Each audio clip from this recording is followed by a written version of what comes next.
This video is going to be over direct variation, inverse variation, and joint variation, with a little bit that has to do with combined as well, which is just direct and joint, or direct and inverse together, so it's not anything huge. But make sure that you know these formulas, how they work, and how to put them into these different scenarios. In number one, we have the time it takes to travel a given distance varies inversely, so inversely, as the average rate of travel.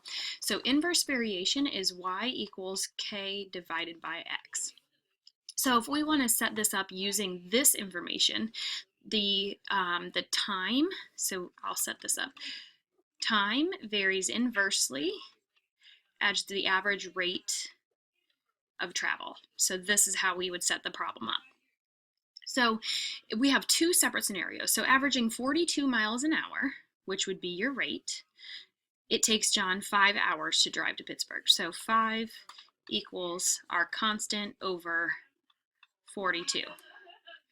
If it took him 4 hours and 20 minutes, now because this is a combined time, we want to put it all in hours because our answers are all in hours. So if we do 4 hours, I'm going to do this over here, 4 hours plus 20 minutes. Well, 20 minutes is 20 minutes out of 60, which is an hour. So we get 4, and then those would cancel out. So 4 and 2/6 is how you would write this in terms of hours.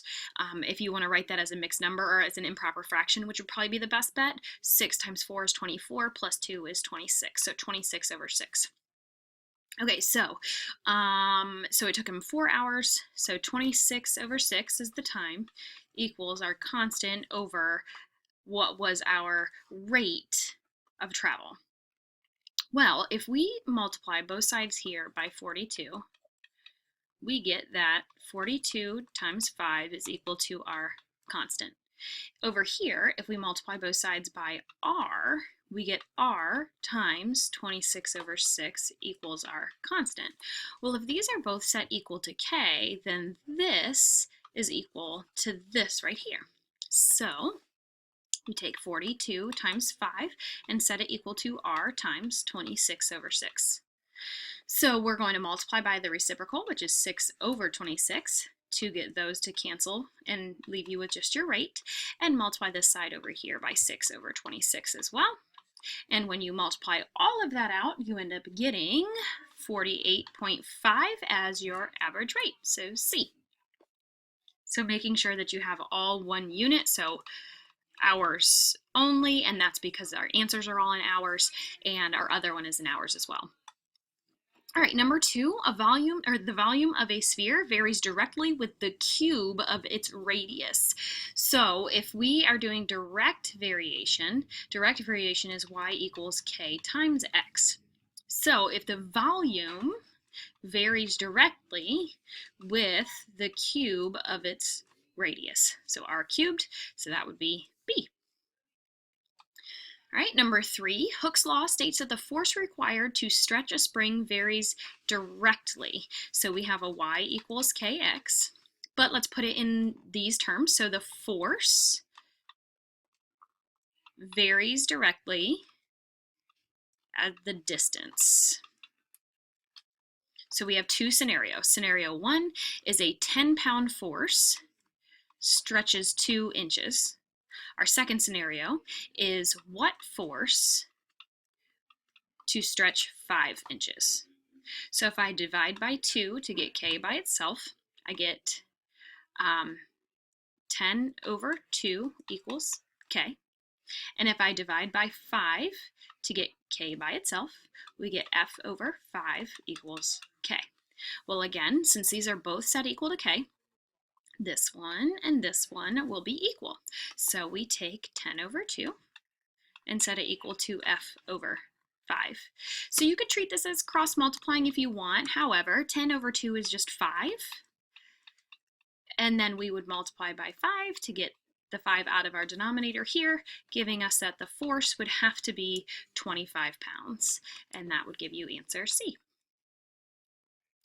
All right, number four, the amount of interest owned on a loan varies directly. So again, directly is y equals kx. So if it's interest, varies directly as the length of time, t. So I equals K times T, which would be A.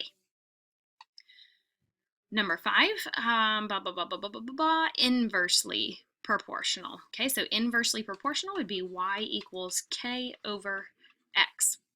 All right, so the volume of the gas, so volume is inversely proportional to the pressure. So K over P for pressure. So I'll do that. So 2 scenarios, a certain gas occupies 9.84 liters, so that's your volume, 9.84, at a pressure of 50 centimeters of mercury. So we put over 50. And then our second scenario, what is the approximate pressure when the volume is 12? So K over P. So if I multiply by 50 on both sides here, so I'm just going to leave it as 50 times 9.84. That's our K, because those undo one another. Here I'll multiply by P. So those are gone, and you get 12P equals K. So again, because these are both set equal to K, then those two things are equal. So you write an equation using those two pieces of information. So 50 times 9.84 equals 12 times P. So we would divide by 12 on both sides of our equation to leave us with just the pressure, and you end up getting that the pressure is 41 exactly, so B is your answer.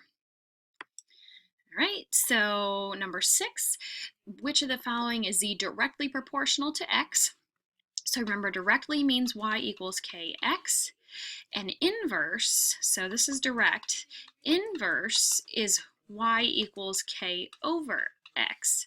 So if you are combining the two, what's going to happen is you're going to put one up top and then a third letter on the bottom. So if you want to put these two together, it would become Y equals KX over a third letter, Z.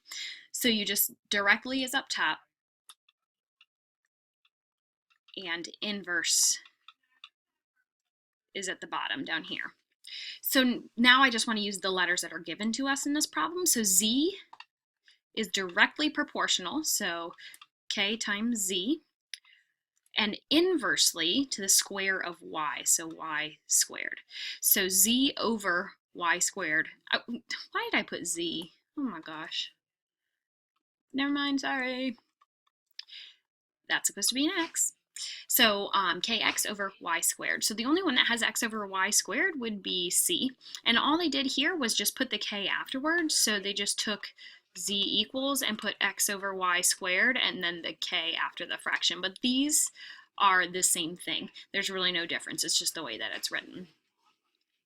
All right, so basically what you have to make sure of is if you have direct variation, you know that it's y equals kx, and you know how to get k by itself. So k equals x times y. If it's inverse, you know that that is y equals k over x. So if you can memorize direct, which is multiplication, inverse is division, and the opposite of multiplication is division. So, you know, it's the same thing. Oh my gosh, what did I, oh Lord. I'm off today. There we go. It's divided by, and this one is k equals x times y. And those are the two that you're probably going to see more than anything else. And so just making sure that you know how to work with these two. So in each one, you know, if you have a specific information and specific things to solve for, you want to set up both scenarios. So one scenario and then the other one, and then work them together. So just come in with any questions, and I would add these to the formula sheet because they are not on there, and so this is something that you have to memorize. And so if you put it on your formula sheet now, hopefully you'll remember to put it on your formula sheet for the SOL as well.